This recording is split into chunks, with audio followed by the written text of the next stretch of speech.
Right, the new tech order. We've heard so much about the new world order and what's the shape of the world going to be looking like. But actually what we are seeing right now is a whole cascade of technologies. There's a whole group of technologies all advancing at an exponential pace. And that probably means that the world 10 years from now, perhaps even 5 years from now, is going to look really different to what it is right now. Now, that could be good. Hopefully it will be good. Hopefully this new tech order is going to save climate change and all the other problems we've been talking about all through the day, healthcare, and you name it. It could also be bad. There could be positives and negatives. So how do we do it? How do we navigate this new tech order? We've got a fantastic panel joining us to take us through all of that. Paresh Deshmukh is Group CEO of Bassett Partners. Thank you for being with us. Sunaina Aytan is a cybersecurity consultant, Airbus Project. Ivana Bartoletti, Vice President, Global Chief AI Governance and Privacy Officer, Wipro. That title is an interesting title. I'm going to actually start with just that. And Umesh Sachdev is CEO and co-founder of Unifor. Thanks for being with us. And as I said, Ivana, just the fact that you have Wipro, one of the big, global giants, with a Global Chief AI Governance Officer, says a lot about the world we're headed to, right? It does. And I think we are very much at the watershed moment in the relationship between humanity and technology. And it could go either way. And I think it's really important what you said. I'm very optimistic. I think we all are. And I think we're all optimistic. And sometimes when we talk about the risks, we do so because, at least for me, and I think you were saying, we love technology so much that we want it to work, to work for people and for humanity. So we're at a very interesting moment right now. AI governance, Wipro, and in the title, because when you innovate with AI, you want to do so in a responsible manner. Now, AI is regulated in the sense that does not exist in isolation. Privacy legislation, consumer law, human rights law, all of this apply to AI. There is new regulation coming in to govern the behavior of businesses around AI. But obviously, you want to do it in a responsible manner. So that's where companies now, they are having these jobs. Mine started with privacy. And the reason is because a lot of the harms coming from AI are privacy harms. So there is a very good connection between the two, and a lot of privacy professionals are also being very much involved in this. But it's very much of a corporate effort. So the AI governance is very much, is probably the most fascinating field to be in at the moment. And there's a lot which I have to talk to you about on that subject, which we will in just a couple of minutes. But let me finish getting everyone's opening remarks on this. A fundamental inflection point in humanity's relation with technology. That's a really interesting way of putting it. People would say there have been lots of inflection points in the past, the internet, computers, others. Is this something fundamentally different? And are we going to see a process of change that is faster and more radical than any we've seen in history so far? Well, Vikram, you lead me to a very good point. We've, in the last 2 or 3 decades in contemporary history, we've been through 2 or 3 major transitions. In the late 90s, early 2000s, it was the internet. Yeah. It changed our life for the better, and today we are all here living a better life because of the internet. We saw early 2010s, cloud mobile became the next transition that we all went through. We are currently living through yet another technology transition, this one led by AI. But there's one key difference this time. The pace of innovation that's occurring right now is unprecedented. I've been in the technology industry, my company Unifor, we've been in the field of AI for the last 16 years, but it used to be the fact that 5 or 6 years will go by before a major technology shift would occur. We saw deep networks, we saw natural language systems. Then we saw this pace fasten to a couple of years. Today, not 48 hours can go by before a major, not just an incremental shift, but a major technology platform shift is announced by some company or the other, and all of us are trying to keep pace with it. What does it mean for all of us citizens? What does it mean for human beings? It means that, first of all, this is a transition that's occurring in our lifetime, and it's happening at a pace we didn't expect it to happen. Businesses, I call it the age of abundance. Yeah. Any business, much like the early 2000s, that failed to become a .com then, any business that fails to adopt AI at this pace will not exist 2 or 3 years from now. And that's a stark reality. And so embracing AI, understanding the implications for companies, individuals, governments, etc., that's truly important. And forums like these where we're talking about both the positives and the potential risks are equally important in terms of society. You referred to the dot-com boom. So that's actually a scary moment from companies. A lot of people representing companies in the room would say, oh my God, that's actually a scary memory to have, because we all know what happened with dot-com, right, in 2000. Yes, the internet eventually did transform all of humanity, but the number of companies that went bust because they jumped too early on the dot-com boom.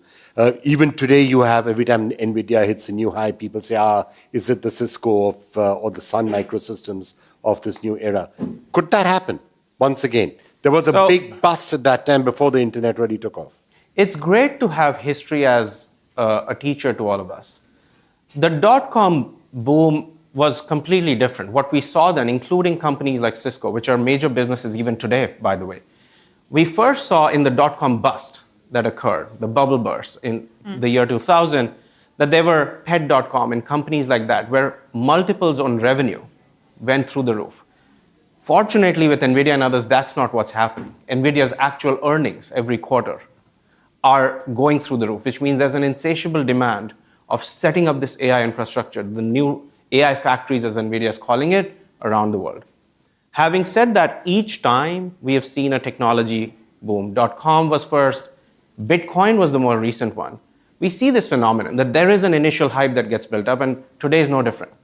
We have LLM companies, we have model companies, open source companies, startups that didn't exist 48 quarters ago or 2 years ago are all of a sudden pre-revenue, but $2 billion in valuation. So are we likely to see a little bit of a pullback? Yes. But is this wave, is AI beginning to deliver real business implications, government implications? And that tells me that this won't be a permanent damage and we'll find the equilibrium really fast. I'm hopeful. Umesh and Sunaina, I'm going to throw the same question to both of you, which is, yes, there's an intersection of many technologies. Some, perhaps more lasting, shall we say, than others. And there are people who have still, skepticism around where exactly is cryptocurrency going and is it stable? Is it a real business? Is it not a business? There are questions around it. AI, maybe biotech, more stable. Which are the technologies that you are seeing around which you think are going to have the most permanent, lasting change? So basically, taking a specific point from what Umesh said just now, is we have to embrace AI, but we can't embrace AI for the sake of embracing AI. AI is a mechanism to achieve something. It is not the end goal. And that's where most of the businesses are missing this point, including government. I attend so many forums and everybody talks about AI, but when we ask them that why you want AI, the answer is not clear. So when we are embracing AI, we need to be very, very clear on what is the objective, how we are improving the processes, and what is the output we are expecting. That is very, very important. Now, coming back to your question, probably healthcare is one of the key areas, and AI will be boon for healthcare. And AI will be boon for even, I would say, security as well, because we want to protect our society. How to protect our society? We are embracing a lot of data. We are collecting a lot of data. But collection of the data is, again, one step. But how we are going to deal with the data is the next thing. And AI will definitely help us a lot in that area. Sunaina, AI going to be helping us in cybersecurity or scaring us in cybersecurity? Because technically you could soon be having not just AI, but potential other technologies like quantum computing, giving you more headaches than you want to deal with in cybersecurity. Yeah, I think there's a lot of scaremongering when we talk about AI and security. And I think that, like you just mentioned, quantum computing, okay, the biggest race is now going to be our current crypto algorithms. How long do we have left before someone can decrypt them? So that's a big chase and that's a big run that we're going for. But at the same time, I see it as an opportunity to create safer encryption algorithms, right? So I think that should be the conversation and that should be the big push, and how we can leverage quantum computing for security in creating encryption models that we haven't seen yet and that can create history. Another thing is when we talk about AI and cybersecurity, there's two sides of it. You have security for AI. which is less spoken about. So how do we create AI models that are secured by design from the beginning? And that's a big conversation. So when we're talking about creating machine learning models and the harnessing of this data, well, how are we making sure that a hacker can't come and spoof the data that's in there or create an adversarial attack, for example? And then the other aspect of AI and cybersecurity is using AI for cybersecurity. So taking our current cybersecurity solutions and integrating AI into it so that it's faster and better and performs better as well. So it depends on how we look at it. I think when we look at the cybersecurity landscape and AI from a hacker's perspective, you can see that hackers are using our current cyber threats, so what we currently have, such as like malware and phishing, for example, but doing it at a better and a faster rate. So now we're seeing incidents where we have AI-based malware that's able to adapt and change and go unnoticed for a really long time, which we didn't see before. So we're still seeing the same threats, but we're seeing them at a standard that's much higher and much faster. So when the SolarWinds cyber attack happened, there was a malware that was within the network, but it was within the network for months that went undetected. We can do an attack like that within the space of weeks. We don't need months anymore. So from a cybersecurity industry, and especially for SMEs, it's a big chase on creating products and solutions that are first of all, secure by design, and then to be able to take those products and to integrate them into any sort of solution or market or industry so everyone can benefit from cybersecurity at a cost that's not so extravagant how it is today, I would say. Right. Ivana, if I could just lead from that, come back to the question of AI governance. You spoke a lot about what I would call micro AI governance from the point of view of a company taking care of its data and how is it rolling out AI. There's also a larger question, isn't there, about how is AI governance happening at a global level? Because it has to happen at a global level. You've already seen the controversies in companies like OpenAI with, and Ilya now leaving to set up his own thing. How is artificial general intelligence being monitored? How can you make sure that AI systems can't suddenly become sentient and wipe out mankind? Those are probably conversations that we should be having because we can't wait for the threat to actually come real and then say, oh, we need to figure out how do we deal with this? Yeah, I mean, it's a great question. So governance comes in many different levels, right? So we all have to work together. The companies, the individuals, the governments, the schools, everything. Governance comes all levels. Now, I think that there are conversations happening globally. The UK played a great role with the UK summits, with the Bletchley Park Declaration, bringing together a lot of countries coming and signing to some points, bringing societies together on safe, responsible and secure AI. But there is one thing that I really want to say, which is we're not starting from scratch, in the sense that all over the world we do have privacy regulations, we do have human rights laws, we do have consumer protection, we do have legislation. And too often what has happened over the last few years has been the AI has been a fantastic excuse to break these existing laws. So we could all focus on, what is legislation that we need in the future. So the key question for me is, how do we bring artificial intelligence and then risks that we know? Because it's all good that we talk about artificial general intelligence, but we're not there yet. Well, where we are, though, is artificial intelligence that we're already seeing perpetuating harms right now. For example, the softwareization of existing inequalities into our society through algorithms that play an editorial and an allocative functions and that therefore may end up discriminating.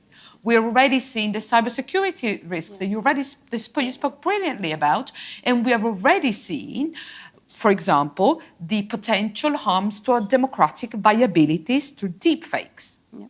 And the problem of deepfakes is not the deepfakes itself, it's our ecosystem which rewards divisive content. So what I'm trying to say here is that it's all good to talk about frontier AI, but we already know what is happening right now.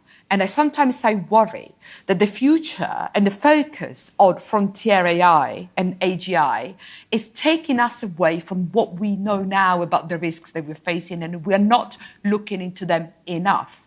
So the conversation needs to happen, but we need to be very cautious that we also need to think about what is happening right now and what we are facing. I mean, I think that's absolutely fair enough. But I guess the reason why people are worrying about some of the more existential risks is that there's a possibility that it was a lab leak that caused all of us to lock ourselves up in a room for 2 years and for millions of people to die, right? Because security wasn't taken care of in a lab.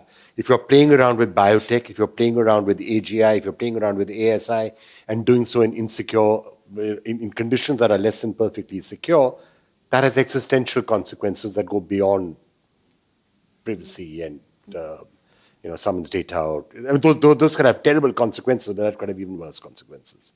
So if you think about it, Silicon Valley, where I live, usually has been on the side of rapid innovation, and we'll apologize after the fact. So if you think about... You may not have an after to apologize in this case. But that's the point. When social media occurred, when internet and e-commerce was happening, it was Silicon Valley leading the way with the innovation, and Washington, D.C. in America and then other parts of the world was chasing their tails trying to get regulation.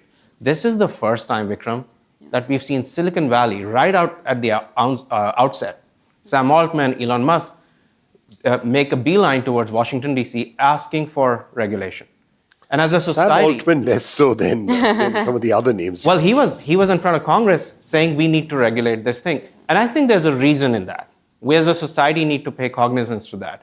The developers of AI, the people who are working on these more powerful models and pushing the frontier on AGI, etc., recognize that for the first time we have a technology that is able to make decisions. We've never had that situation in the past. Technology was always aiding human beings, adding to our efficiency, automation. Now it's making decisions and generating intelligence like the human brain can. But I want to focus also on the reason we shouldn't over-regulate AI and not let this fear-mongering get ahead of us is the profound impact AI is having on our lives. And let me make this real.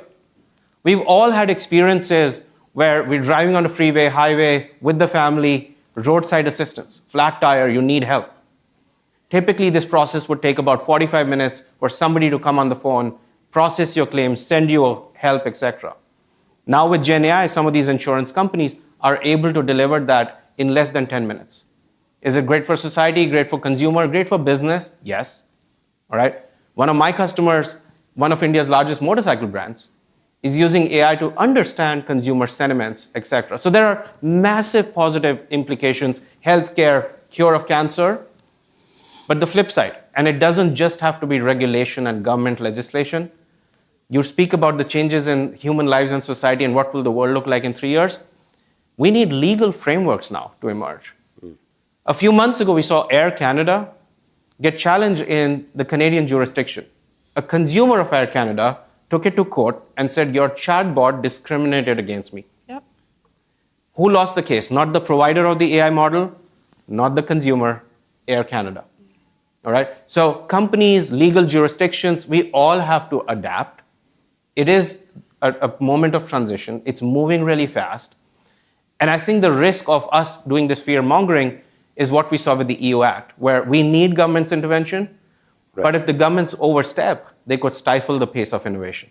Right. I mean, I know I'm standing between everyone and lunch, but just bear with us. I'm going to get final thoughts on this, and we'll also try and see if we are ruining your appetite or not with what we're hearing. The concerns, yes, fear-mongering can lead to excessive regulation, but as he was saying, this is the first time there's a technology that is potentially capable of thinking for itself. It's also potentially the first time we have a technology that is capable of recursively self-improving at a very fast rate, and that adds to the risks, right? Would you agree with that? Yes, 100%. And I think what Ivana was saying about making sure, because these data sets are trained on data, and if the data is biased and if the data is incorrect, then that's going to have a terrible impact on the future of what these algorithms are resulting in, because the data is based on the past. So it's important for those conversations to be open, and it shouldn't just be, an AI expert, a developer, or a security specialist. It needs to be everybody involved within those conversations. And in the security industry, we've seen for so long the disconnect between what security are doing and what everyone else in the business are doing. I've been in conversations in rooms with developers saying, we have a security team, but we don't know who they are. And these are some of the big tech companies. So there's been such a massive disconnect. But what we saw at Apple's WWD conference, where they released their personal AI, for the first time ever, I felt like the conversation was more about security than what the actual product was, because everyone said, how are you securing this? And they spoke about creating their own in-house private cloud. So essentially what they're saying is that we're not harnessing any user data. Users make requests and the data is going to be removed. So this is the first time a big company like Apple have spoken about security as being sort of the positive part of the product. And we need to see more of that. Security can't be an afterthought, especially when it comes to AI models or machine learning models. It needs to be, like I said before, it needs to be designed within the process. That's the only way we can create these ethical AI algorithms, with including everyone in the conversation, and it shouldn't be segregated with being like, a certain group of people, for sure.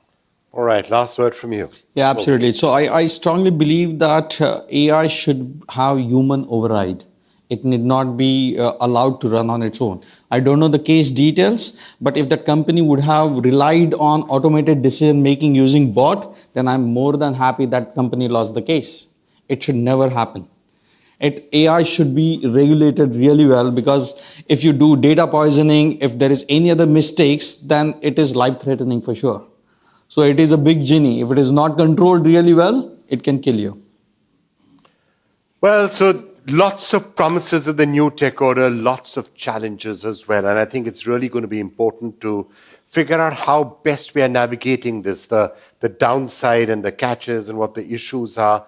Both on the positive side and on the downside, there are lots of permutations and combinations that I think have to be weighed in. I also think it's important to keep the discussion going, because that's the only way that it moves from being a subject for an AI governance officer or a cyber security person and becomes part of the mainstream dialogue. And I think it's really important. And on that happy note, we're going to hand over for lunch. And we'll be back soon after that. Thank you. Thank you.